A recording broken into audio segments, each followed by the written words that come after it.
Salut à tous, j'espère que vous allez bien. Deuxième vidéo de la journée, cette fois-ci je réponds aux questions que vous m'avez posées sur Instagram hier soir après le match. On y va, c'est parti.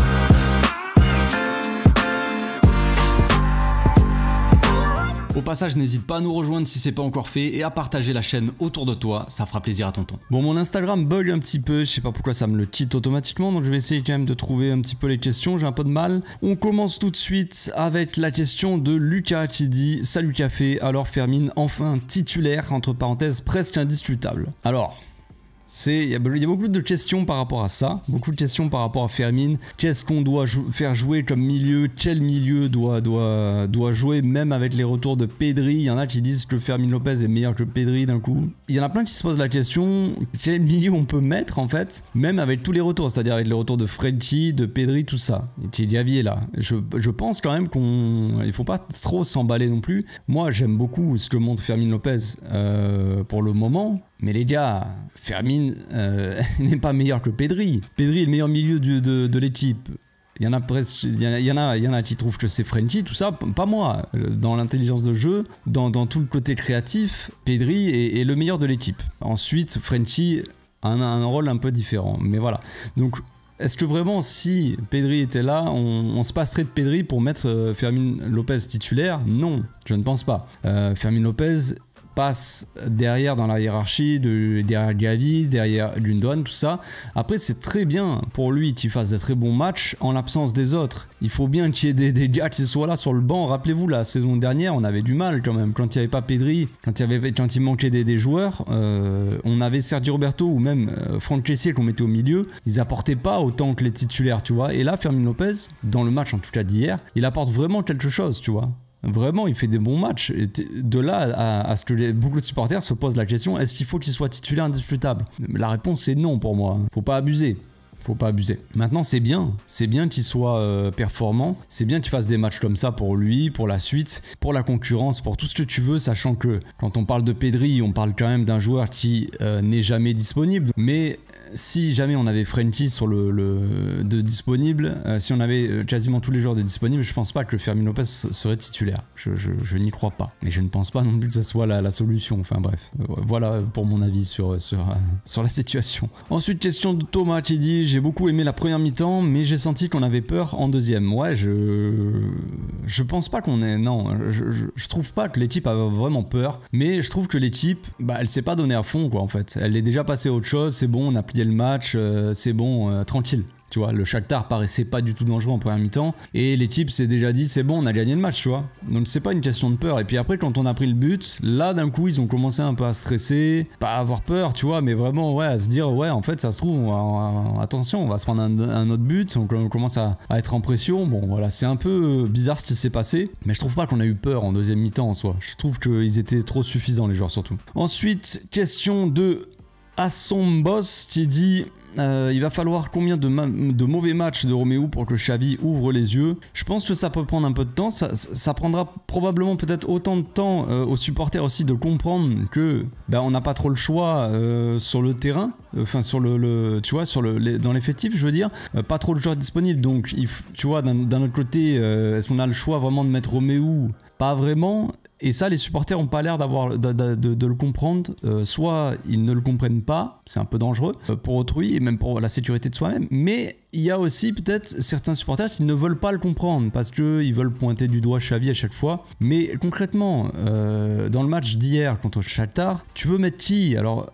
oui, on peut mettre Casado, mais les gars, on a déjà Lamine, on a déjà Fermin. Est-ce qu'il faut mettre vraiment toute l'équipe B juste pour faire plaisir aux supporters? Romeu, t'es un peu obligé de le mettre sur le terrain, tu vois. Et surtout, en plus de ça, je trouve pas que ça a été son pire match hier, en fait. Alors, on va pas se contenter de ça. Mais hier, il était pas si mauvais que ça, les gars.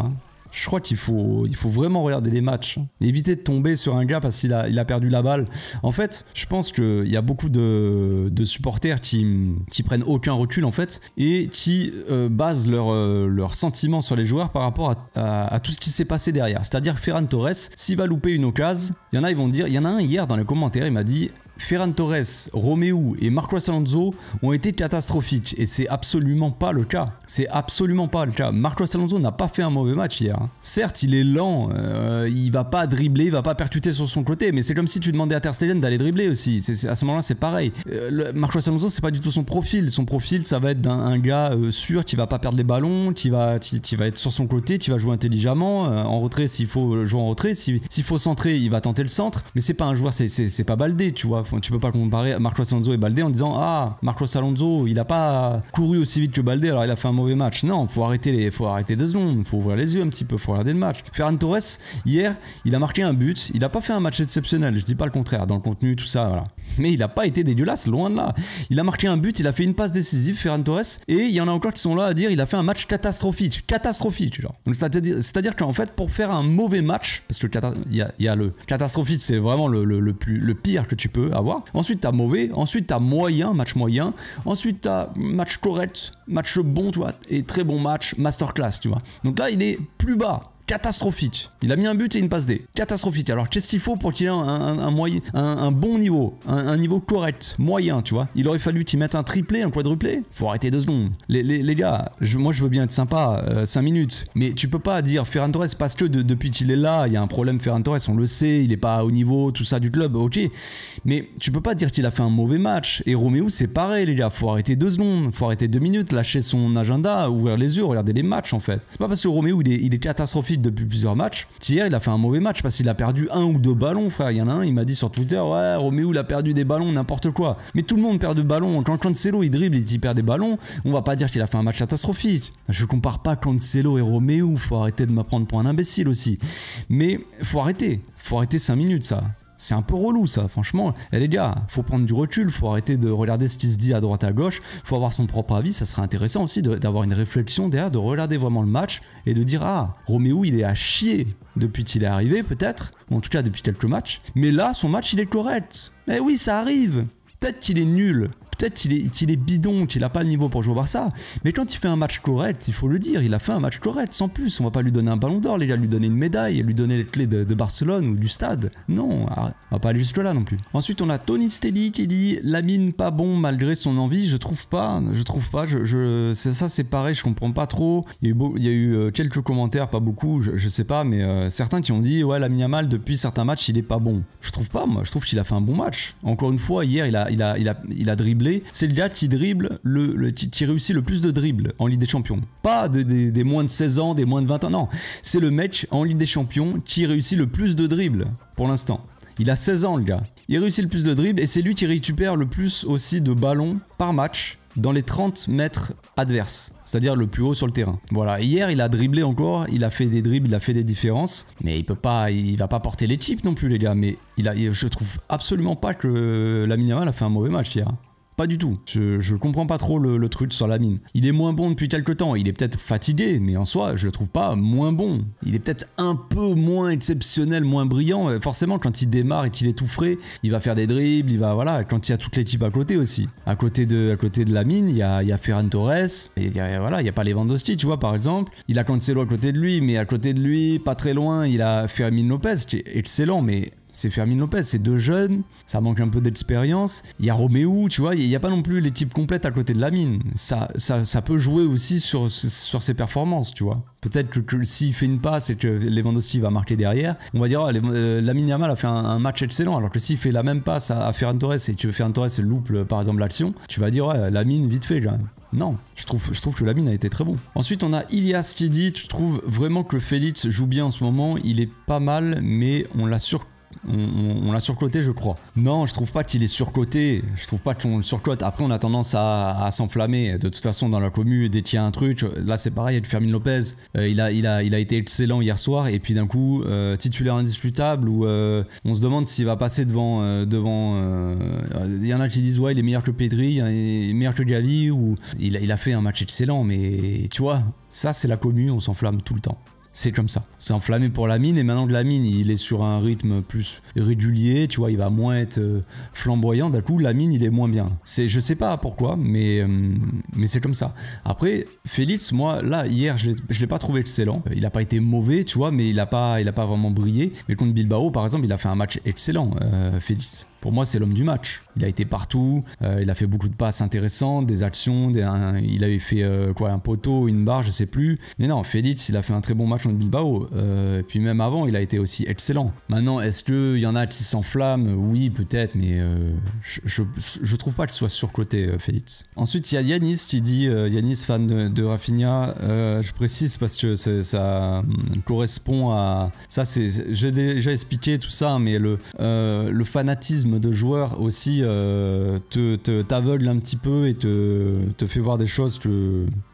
soit tu es de mauvaise foi, soit vu que tu as envie de voir ton joueur préféré sur le terrain et que les autres sont à sa place par exemple, du coup tu vois tu vas avoir un avis un peu biaisé, tu vois. Donc Yanis qui nous dit Ferran buteur mais mauvais, non. Yamal devient mauvais de plus en plus non plus, tu vois. Donc voilà. Ça c'est je comprends pas ça, tu vois. Certes tu es fan de Rafinha, il est plutôt plutôt un bon joueur, voilà, mais tu n'es pas obligé de rabaisser les autres parce que tu es fan de Rafinha. Moi j'adore Pedri et je vais pas vous dire que Fermin Lopez non il est bidon, Fermin il mérite pas, faut que Pedri revienne et prenne sa place. Moi je veux que le meilleur joue, c'est tout. Si Fermin Lopez il est meilleur que Pedri, il sera devant lui. Mais pour moi Pedri est le meilleur milieu, tu vois, mais c'est pas pour autant que j'ai pas envie de voir Gavi, Fermin Lopez ou qui d'autre sur le terrain, tu vois. Ils jouent, tant mieux pour eux, tu vois. Faut pas tomber là-dedans, les gars. Faut être supporter d'un club. C'est plus intéressant, je pense. Ensuite, on a Nordine Moubarri qui dit Félix blessé. Honnêtement, le Classico, je n'y crois plus du tout au miracle. Trop d'absents. Bon, Félix, c'est juste un coup, donc normalement, c'est bon. Rafinha est revenu à l'entraînement, donc je sais pas s'il sera disponible pour le Classico, s'il sera titulaire. Ça m'étonnerait qu'il soit titulaire, mais en tout cas, il pourra jouer un petit peu quelques minutes. Lewandowski, je sais pas. C'est vrai que le Classico, ça va être compliqué. Il y a beaucoup trop d'absents, quoi, en fait. T'as une équipe, elle est complètement décimée, quoi. Donc c'est compliqué, mais il va falloir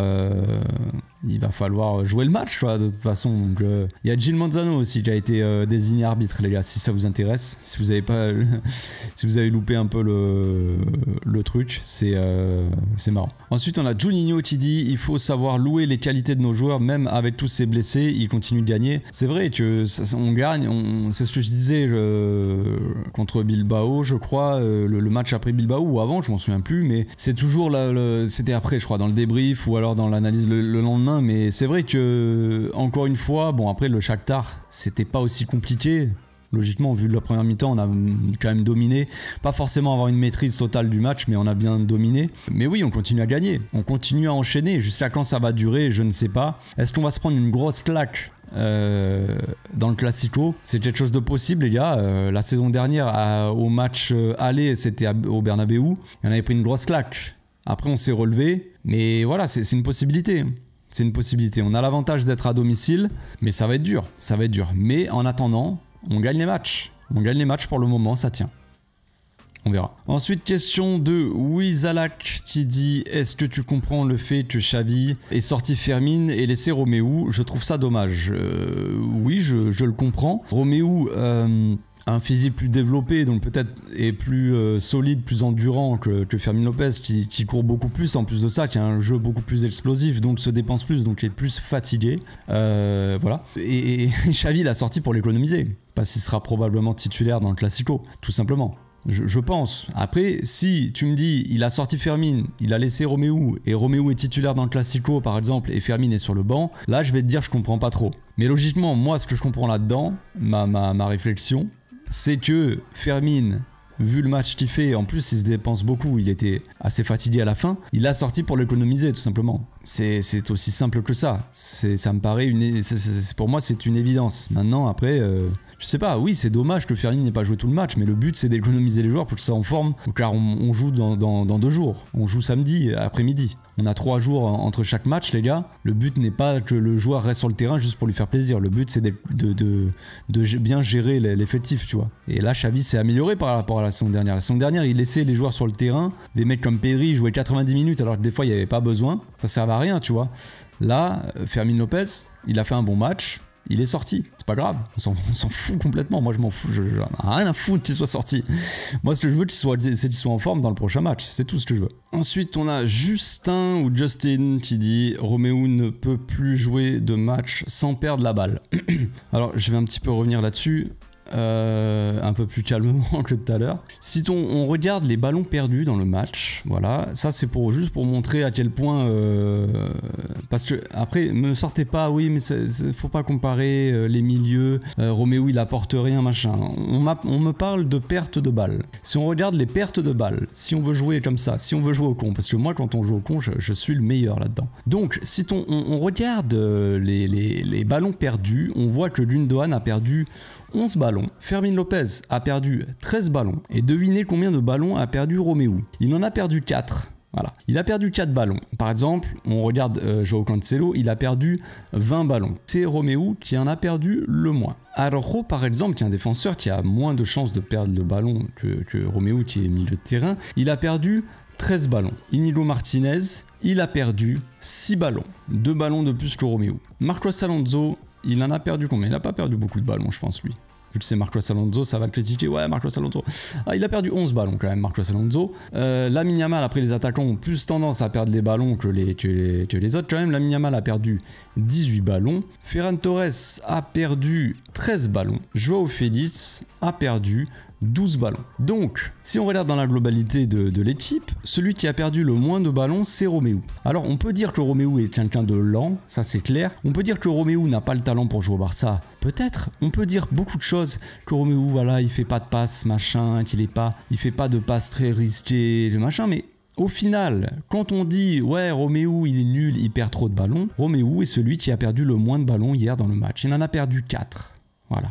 Des milieux de tous les joueurs, c'est celui qui a perdu le moins de ballons. Donc, des fois, quand je vous dis tout à l'heure, il faut éviter d'être aveuglé par ce qu'on pense être la vérité, de dire que Roméo est un joueur mauvais, donc hier ça a été lui le plus mauvais, ou c'est lui qui a perdu le plus de ballons, machin. Et non, finalement, c'est faux, tu vois. Alors, il y a des postes, oui, Lamine Yamal, João Félix, c'est des joueurs qui vont plus dribbler, donc qui vont perdre potentiellement plus de ballons, évidemment. Mais voilà, si on veut regarder les chiffres bêtement, eh ben voilà, on n'est pas plus bête qu'un autre. Ensuite, on a Legend Snow qui dit on va jouer en gros avec 4 milieux pour le Classico, Oriol, Gundo, Gavi et Fermín. C'est une possibilité, mais j'y crois pas trop, mais c'est une possibilité, hein. Ça se trouve, il y a Oriol, Gundogan en double pivot, Fermín, Gavi en faux ailier, Félix, ça se trouve en 9, et Ferran Torres en ailier droit, et Lamine un peu au repos, tu vois. C'est une possibilité. Maintenant, moi, ce que j'aimerais voir, c'est Gundogan en 6, Fermín et Gavi au milieu, quoi. Avec Félix à gauche, Ferran